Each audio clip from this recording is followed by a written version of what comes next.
ఉత్తర్వులను పునరుద్ధరించడానికి చేసిన ప్రతిపాదనకు రాష్ట్ర మంత్రిమండలి ఆమోదం తెలిపింది.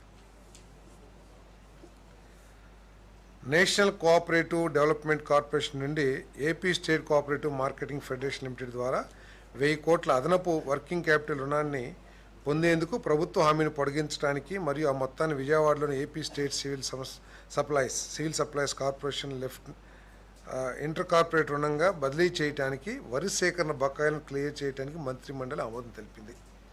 ఈ ప్రభుత్వం వరి కానివ్వండి, పొగాకు కానివ్వండి, కోకో కానివ్వండి, మామిడికాయలు కానివ్వండి, వీటన్నిటిని కూడా ఎప్పుడైతే రైతు నష్టపోతున్నాడని ప్రభుత్వం దృష్టికి వచ్చిందో ఖర్చుకి వెనకాడకుండా ఆర్థిక సమస్యలు ఉన్నా కూడా అప్పు తీసుకొచ్చైనా సరే రైతు సమస్యని పరిష్కరించాలి, రైతును ఆదుకోవాలనే లక్ష్యంతో ఈ 15 నెలలు కూడా ప్రభుత్వం పనిచేస్తూ ఉంది.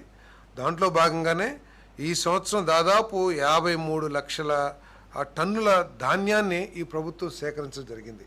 సేకరించడమే కాకుండా దాదాపు 90% సేకరణకి 24-48 గంటల్లోనే పేమెంట్ ఇచ్చిన ప్రభుత్వం ఈ దేశంలో కూడా ఎక్కడా లేదు. సో అదేవిధంగా పొగాకు బ్లాక్బెర్రీ ఏదైతే ఉందో 12 రూపాయలు, తర్వాత 9 రూపాయలు, 6 రూపాయలు అనుకుంటాను.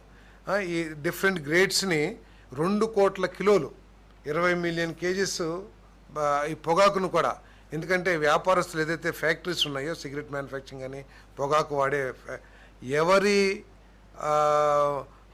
ప్రామిస్ ఆధారంగా సాగు చేశారో వరి పంట, ఆ కంపెనీలన్నీ కూడా ముఖం చాటేస్తే కొనటానికి ఇంట్రెస్ట్ చూపించకపోతే ప్రభుత్వం ఇంటర్వ్యూన్ అయ్యి ఆ పొగాకుని మరి ప్రభుత్వం కొనుగోలు చేసిందని కూడా మీకు మనవి చేస్తాను.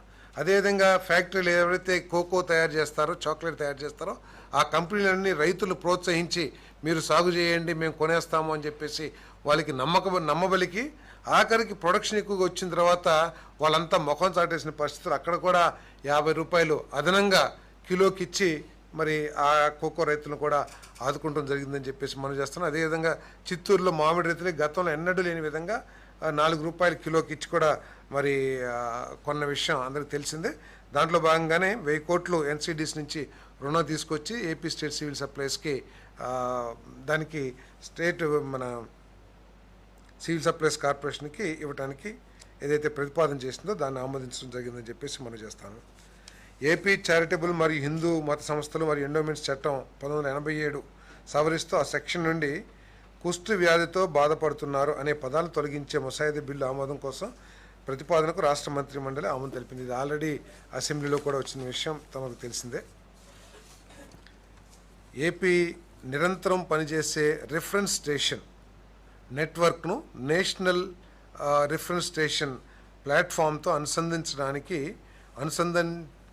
అనుసంధానించడానికి ఆంధ్రప్రదేశ్ ప్రభుత్వం మరియు survey of India, science and technology మంత్రిత్వ శాఖ, గవర్నమెంట్ ఆఫ్ ఇండియా మధ్య కుదిరే అవగాహన ఒప్పందాన్ని ఆమోదించడానికి మరియు మంగళగిరిలోని survey settlements and land records డైరెక్టర్కు అవగాహన ఒప్పందంపై సంతకం చేయడానికి అధికారం ఇచ్చే ప్రతిపాదనకు రాష్ట్ర మంత్రి మండలి ఆమోదం తెలిపింది.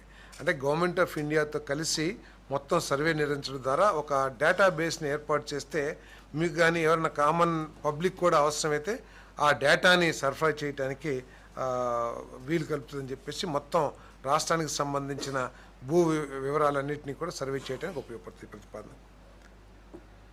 నంద్యాల జిల్లా పాణ్యం మండలం పిన్నపురం గ్రామంలో ఉన్న ప్రభుత్వ భూమిని 174 ఎకరాల భూమిని మెస్సెస్ గ్రీన్ కో ప్రైవేట్ లిమిటెడ్ ద్వారా ఇంటిగ్రేటెడ్ రెన్యూవబుల్ ఎనర్జీ ప్రాజెక్ట్ స్థాపన కోసం నెట్కాప్కు బదిలీ చేయడానికి అప్పుడు విధానం ప్రకారం జీఓఎంఎస్ నెంబర్ 16 ఎనర్జీ డిపార్ట్మెంట్ తేదీ 13/6/2020 ప్రకారం ఎకరాకు 5 లక్షలకు నిర్ణయించిన భూమి రేటును ఆ సమయంలోని అన్ని అంశాలను దృష్టిలో ఉంచుకొని సాధారణ షరతులకు లోబడి నిర్ణయించడం అయిందని, అయితే జిల్లా కలెక్టర్ ప్రతిపాదించిన విధంగా మరియు ఇంధన శాఖ స్పష్టం చేసిన విధంగా ఎకరా మార్కెట్ విలువ 6.2